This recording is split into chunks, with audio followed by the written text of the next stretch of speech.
as we're going through here. And we read the Avengers Operation Galactic Storm this week.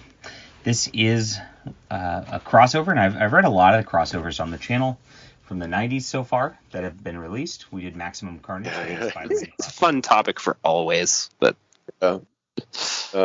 So, anyway, you want to talk about some Operation Galactic Storm, my friend? I do. Yeah. That's why I came. Came here. Yeah.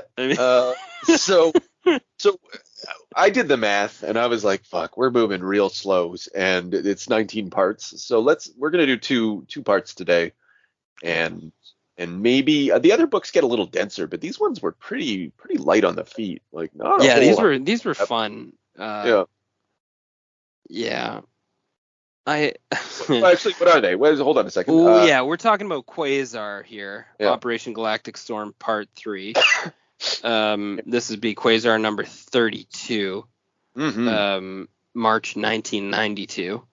Okay, that'd be phase 1 of our conversation, and then we're gonna phase right on over to Wonder Man. Yeah, that's gonna be. Oh, fuck, hang on, I got a backslash here. Issue 7. Wonder Man. Yeah, I bet that's all Wonder Man had. In 7 issues, he's in 92. Was this? There was a lot. March as well. Oh, they were coming. Yeah. Double hot same month. Actually, actually, the first 4 issues, like, I think that's why this took place over a 3-month period, if I recall correctly, or maybe 4 months, from March to May, something like that. March, April, May. Yeah. So.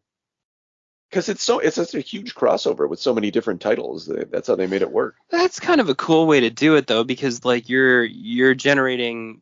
For me, you'd be generating interest in characters that I wouldn't care about. Well, that's how crossovers work. Well, yeah. Oh, yeah. I mean, I feel stupid by saying that, but I mean, like in this case, characters I really wouldn't care about. Typically, I feel like your big sellers, your X-Men, your Avengers, you're not going to be straying deep into the East Coast or West Coast Avengers so far that you're going to be like, I think I'll check out Wonder Man. Yeah. I'll see what fucking Quasar is up to. Yeah, I should have checked the sales on these things and see where they landed, but this is prior to the Avengers Renaissance. Like, the X-Men at this time, it's 92. That's all that anybody really wanted, and I don't think these books did really well. I mean, it won't be long before the sell off to Image. Like, I think that's 94 or maybe 95, something like that. I should probably check that out.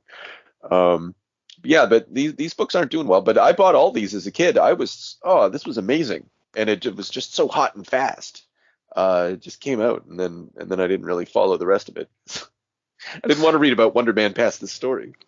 Yeah, what blew me away was Quasar. What the fuck is he doing?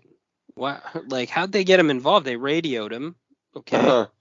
He got him on the old Avengers phone, and he's like, I'm gonna go fucking just deal with this myself in space. Quasar's rudely overpowered. Mm-hmm. Like, I didn't realize his power level. I think he's kind of the Mar-Vell, and I don't know the background at all, but I always kind of took him as the Mar-Vell Comics version of Green Lantern. It's the same shtick. He's a guardian of the universe. He's just like a straight ripoff. Yeah, kinda, but better costume. I like Quasar much more than Hal Jordan, like, of this era. Yeah, I like the costume, and I also kind of like his personality. I like his Turk, I don't know. Yeah, he's just, he talks out loud to himself every once in a while, pardon me. And then the rest of the time, courtesy of Marc Gruenwald, he's thinking. Just thinking. Yeah, and he's gutty, too. He's tough. He's obviously, he doesn't back down from an intergalactic military strike force. Yeah, and he's pretty chill about the whole thing. I like that. Yeah, he's just relaxed. Yeah, if he wasn't trying to keep people alive, actually, they would have had a hard go at him. Yeah, because he got out of that fairly easily. when like the Shi'ar guys come at him, or yeah. Well, I mean, Like, he kind of coasts, you know? Yeah. Like he's moving. He's not in any danger.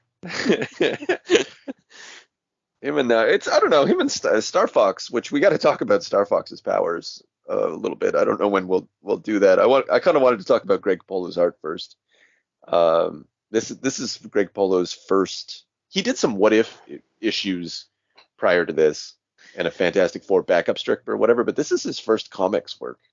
He started in issue 18, and he would run on Quasar till roughly issue 38, but he's going to disappear from the crossover after this. We're going to lose him, but he'll be back. It's not bad. No. It has fully realized backgrounds, and I do feel like I'm in space. Yeah. And it has some competent facial expressions and coherent action in sequences with like 15 or more characters that shouldn't have coherent action. Yeah. And yeah, the designs, like when Quasar uses his powers, it's cool in a way that kind of isn't the case with Green Lantern at this time. When he builds that suit of armor around him and stuff like that, I remember it's like, yeah, this is awesome. Yeah, that was actually dope. And about halfway through that, though, I thought to myself, I wonder if they just did that for, to ease drawing and coloring. Yeah, I guess that's possible. I don't know. It's probably still didn't strike me as an act of laziness, but I see what you're getting at. Oh, I know why you want to talk about Pervert Fox. It's just his power is just like he gives everybody E. Just puts them on like a high dose of E, and that's not a good power. Like, he basically date rapes people. Yeah, and that's questionable. Actually, he attempts to sexual assault a woman. Oh, which one? During a combat encounter. Oh, right. Manta, look out. Maybe I can bliss her out as well. Yeah. Finally, someone who can be touched. What? What's my guy talking about here in his own mind? I don't know. Yeah. Can I interest any of you in the pleasure principle? Like, you're just like, that's funny. No. Like, what? Like, but he's like a major Avengers character, and this just goes unremarked. I know. What's funny too is I'm thinking about this power set and the way he's like brashly using it and sort of talking about like, the pleasure stuff, and you know what I mean? Like, clearly he gets out and about and just sort of like, he's got this power turned on a lot. Yeah. Yeah, I'm sure he sleeps with all sorts of women who choose to do so. And it's not a problem. He is Thanos' brother. He's Thanos' brother, which is difficult to square as well. Or half brother or something like that. But anyway, they're related. That's really bizarre. Yeah. I think he's got super strength and stuff too. Like, not a big deal, but I think it's just because he's from Titan. He's an Eternal or something like that. Yeah, he's an Eternal. Yeah, that's very odd. Oh. And then for the rest of the story, I mean, like, I guess he initially went up there because there's a pair of Kree riffraffs who are grave looting. Yes. They want to get Mar-Vell's bands. I'm not gonna try to make any kind of a big story out of this, because the hard part for me is a lot of the fun side story stuff, like with fucking Rick and Quasar, and introduction of all these new characters, introduction of pervy powers, the fact that Quasar murdered that fucking gas guy in a really kind of sickening way. Oh, he's escaping. I thought he caught him in a bubble after that, though. Maybe did he? Maybe. No, I don't think he did. Here we go. No, I'm dispersing, and he's like, Help "Easy, me, little fella. You want to be contained? Here's your container." So it's implied that I can't breathe. Yeah. And then he goes, one down. How many more I got to go? Oh yeah, I guess he did put him in a container, but I thought he just let him go out into the atmosphere for a second there, and then I thought, because then I looked on the bubbles on the bottom scene, and I was like, "There's no gas guy in the bubbles." Yeah, there's a little circle near him. It's all right. They're all fucking eat out. She's like rubbing the side of the bubble. She's like, Fox man, come back to me. Feels so good. He's like, don't worry, I'll turn it on for the whole afternoon if you want. Yeah. That's fucked up. These are the kind of side quest moments and things I'm reading that kind of distract me from the actual plot point of Galactic Storm. So then they actually grave loot the body. Right. And then get kind of like lambasted and shamed by Quasar in a perv suit. Yeah, there's not really like this story's almost. It's not just like the side, like the whole thing is a bunch of side quests almost. It's like Marc Gruenwald didn't really want to get to the plot, get to the main point till like halfway through the book. And then before that, he's just like, okay, so he starts off, he's talking to all these scientists, he's looking at the sun. We're getting a lot of information that we don't need. He talks to the scientists. Then he leaves. Yeah, that was great. The space scientists guys. Yeah. And it was just sort of like showing his shocking power.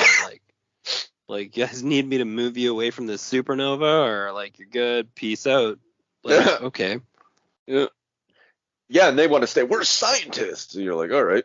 And then, like, geez, bro, what's your pay grade? Yeah. Yeah, exactly. Yeah. Well, first of all, how'd they get up there? That's pretty remarkable. Makes sense in a superhero context. I'm actually kind of glad that something like that's there. You don't often get the sense in.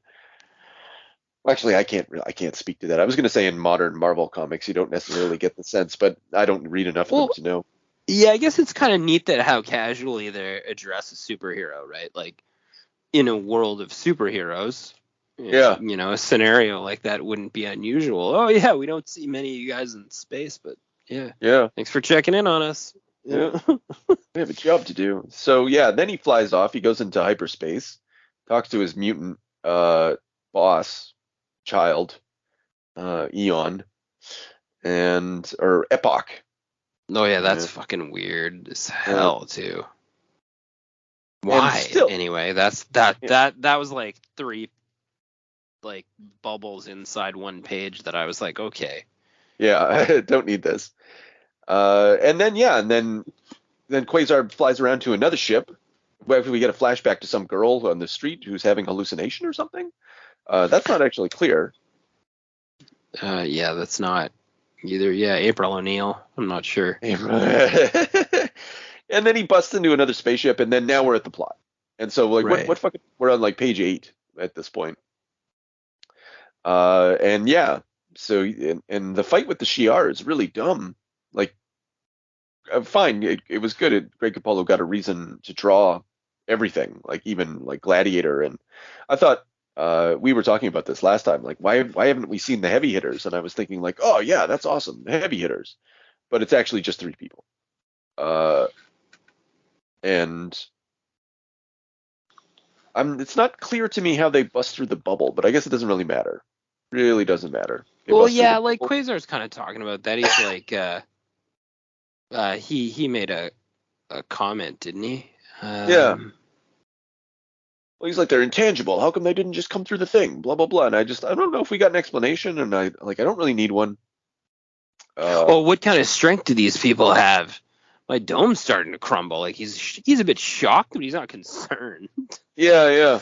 He's just like, there was some pretty heavy power levels up there, but not really anything that Quasar's got to worry himself about. You know, probably just duck and weave, boop, boop, get out of here, put on an armor suit, and just start giving people the fucking what for. Yeah. And yeah, it's another situation where they get the bands. So who are these people? They're Atlas, Captain Atlas, and Dr. Minerva. These are old Kree characters. I don't know their backstory at all, but I guess they're in a relationship, and he has a pervert mustache. I guess she's into that. Yeah, it's pretty fantastic. Yeah, he kind of has the old Sinestro look. Yeah. And then there's a breakaway where where the perv guy gets the shit slapped out of him by Minerva, but then there's a breakaway scene where like some weird blue dude like drops his robes and is having like some heavy thinking about being like some kind of like super genetic engineer. Yeah. And then he like gives birth to himself as the fucking Korath the Pursuer. Mm-hmm. And then it just has no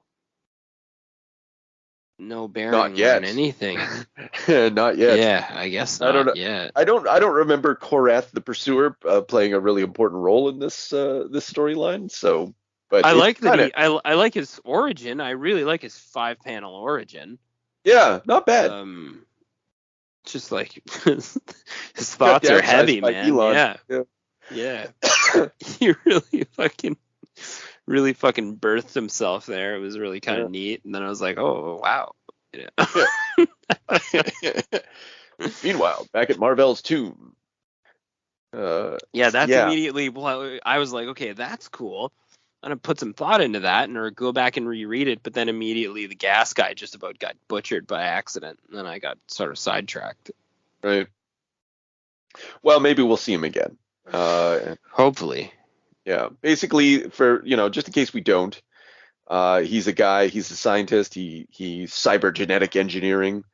But apparently he wasn't making quota for the new overlords of the Kree Empire, and they were complaining too many bugs to work out before it could be cost effective. They said there are more promising cybernetic projects, so he got capitaled out of the military industrial complex. That's kind of a rough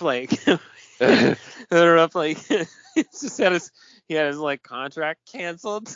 So he turned himself into like a genetic superhero. Like it was really weird. And he just ripped off Ronan the Accuser. Yeah, well, he's the pursuer. I don't know. I don't know enough about Kree culture. Maybe that's what you're supposed to look like. Oh yeah, that's right. He's a Kree too. So that's just how they roll. It's how they power up. That's the special costume. I want to know what that thing like when you have like a plate dangling over your crotch.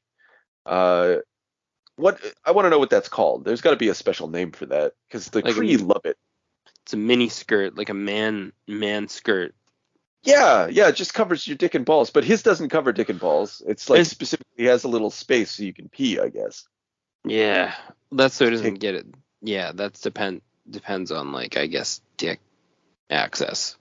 Yeah, I think the curtains kind of. I would think like when you're that high powered, that like this is a side nerd thought.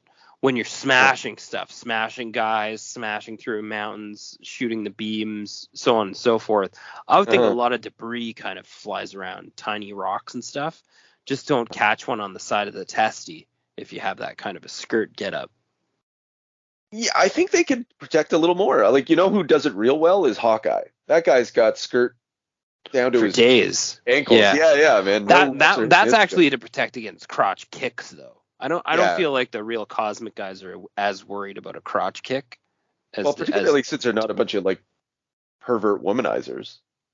Yeah, Hawkeye is also a fight. He's fighting some Yakuza guys, constantly going for the dick. Yeah, we all know about the Yakuza. Yeah, no honor.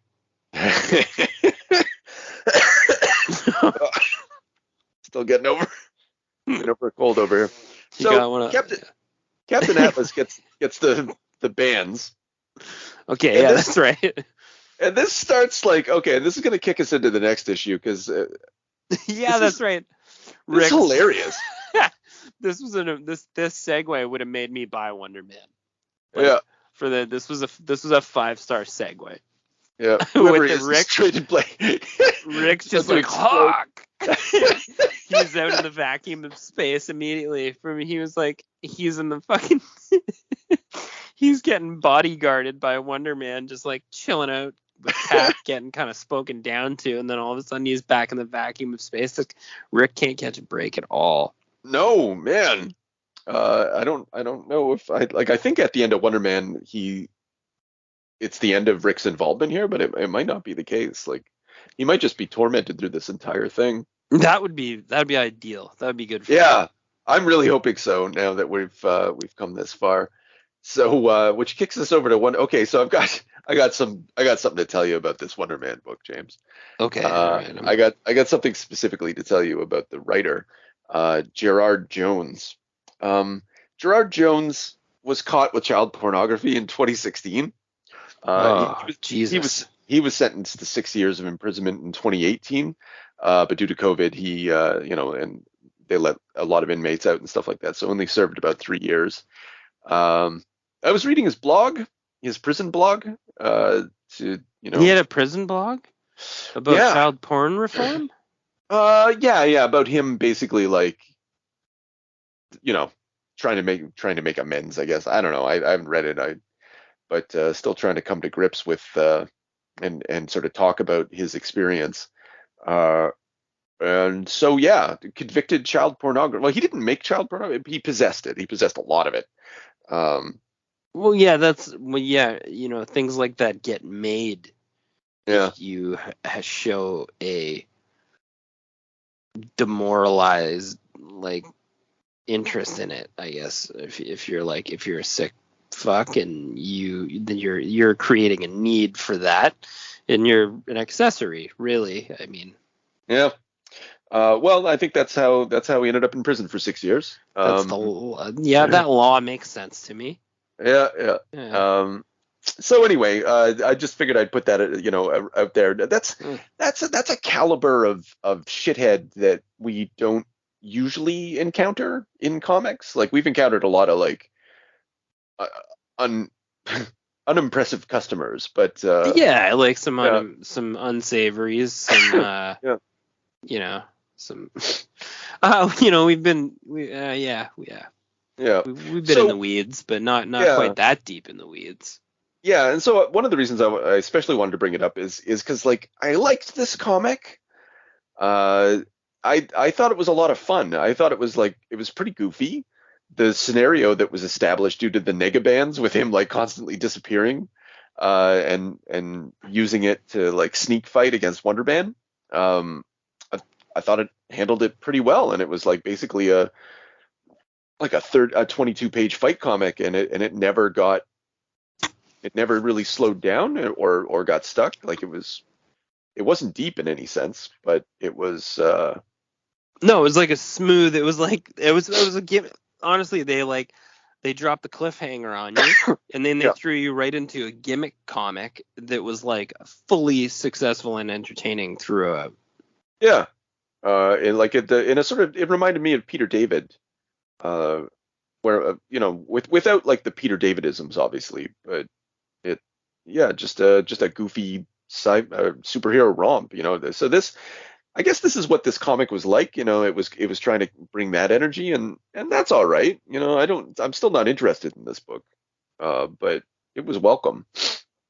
Yeah, I like how Captain Atlas is just popping off a bunch of crap, and then also that Wonder Man drops the old "you and your friends have really stupid names," and then just gives him a fucking shot in the ribs. That's great, because sometimes when you're reading this hokey shit, you feel that way, and to have Wonder Man speak it, it's just clever and funny. Yeah, and he has a terrible name too, of course. But obviously that's also winds around to the triple gag. Yeah. So there's but having said that, this thing flows pretty well. Nothing really happens other than a fight in the back and forth. How do we explain the timing thing? So every time Wonder Man tries to punch Captain Atlas bangs the negabands together and replaces himself with Rick Jones, and then Wonder Man can't hit Rick Jones, so he resists, and then dude comes back and punches him. Also, they end up high above the city during the first place swap. So then Wonder Man's trying to shield Rick Jones from being crushed from a 50-story fall. But then obviously the negaband clang switches Rick Jones out at the last time, and Wonder Man shields fucking Dr. Pervo from being smashed into the ground. Yeah. So it keeps creating these situations, and where just to try to pull comedy from it. And Rick almost takes like a straight punch in the face from Wonder Man, though. oh, he was in a lot of danger, lots of trouble. Yeah, I guess he would just die. Oh yeah, I think so. Yeah, he'd become so. Let's give it up to Wonder Man for controlling himself, even though he's getting the shit kicked out of him. And then he figures out the timing. And I like this double page spread. It's very Image Comics of the era, by this Jeff Johnson guy. That's a nice 2-page like shaka boom, knocks the dude out. Yeah, because he's getting kind of tuned up by this guy because he gets duped by the place swapping one too many times, and he's kind of getting rocked. And then he nails it. Yeah.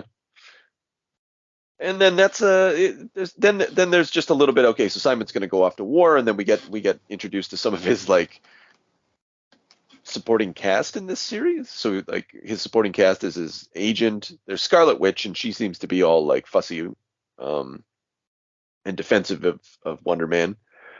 And then it's Wonder Man's agent, and then his girlfriend or whatever. Like she looks homely. She's got like this weird ring, like nose ring chain thing. Oh yeah. I don't know. She's like a real 80s. Yeah. It's not the 80s. It's 92. Well, 92 is close enough to the 80s where like I still feel this is like pretty questionable. It feels like the nose ring thing feels 90s, but the rest of her looks 1982, like Flashdance with a 90s. And she has like a weak chin. Yeah, kind of yeah. like a jowly neck and stuff. It's rough, Yeah, and like we probably sound like assholes right now, but like, come on, it's Wonder Man, right? Yeah. Well, I mean, like, because he's like obviously he has some kind of romantic interest in the Scarlet Witch, from past whatever. Yeah. Decides to be all like go all alpha male on poor Rick. Rick just like honestly just needs 5 minutes. Like to just collect himself. He's just had such a rough go. Yeah, and he's really he's like lashing out at everyone around him. Like he ought to be used to all of this, given the life that he's led and continues to lead. But yeah, he's kind of a spoiled, entitled prick, actually. I don't understand the comment when they shake hands either. Forget about it. Would have done it for anybody. Man.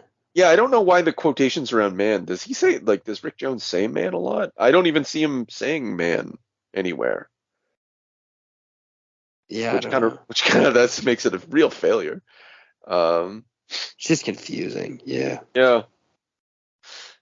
So anyway, he says goodbye to the people in his life, and his landlord is like, "Oh, where do you go, Mr. Williams? What amazing!" Yeah, and then they switch gears right to Wonder Man's acting career, which just throws me right off the rails. Then I'm like, Operation Acting Career? What's going on? Well, he just wanted to be an actor. Yeah, and the guy's like, "Look, if I'm being honest with you, you can't fight intergalactic wars. You got to be all in here. Yeah. We need you doing auditions and so on and so forth." Fucking what? Yeah. At least they didn't spend too much time on it. We're talking about like 1, 2, 3 pages. That's just it. They don't spend there's more than like 3 pages is actually a lot of time on one topic for Operation Galactic Storm. Usually you get like half of the one page and then the top half of the next page, and that's it. That's Gruenwald style. Like, yeah, when he doesn't have the characters just like fucking around doing nothing. He likes to like pack it in tight. Pack it in there, or like if you want to give birth to a new character, you drop in 0.5 page A, 0.5 page B, good to go. Yeah, just like 700 words, just cram it in there. Yeah. Yeah, I don't know. And then we get the last page, which is kind of like, it's not a very good cliffhanger because like we just saw the StarCorps people over in Quasar, and they were basically ready to commit suicide for their research, and so like now they're afraid. Yeah, and Quasar's like, so intergalactic police show up. Quasar comes on their jet and goes, "Hey, there's some solar flares coming up here. Hey, you guys are gonna get fucking roasted alive, right?" And they're like, "Bro, we can't move. it'd be cool if you just like shuffled us along a little farther, but you'd fuck up all our experiments, so we can't have that. Yeah. Anyway, and then they're like, solar flares. Yeah. What? Fuck off. Yeah. So So you had your chance. Quasar tried to save you. Yeah. Now we're gonna have to fucking see him do it again. Yeah, it's anticlimactic for me to care about the solar station experiment, guys. Yeah. So that's that. That's I don't think there's really much more to say. That's part 3 and 4 of Operation Galactic Storm. Yeah. Where I don't think we didn't really get any further. I don't know what the operation is. No, me either. The operation, it's operation like, and the funny thing is too, like there was a sort of the main buildup of concern from issue 1 was Mar-Vell, right? Yeah.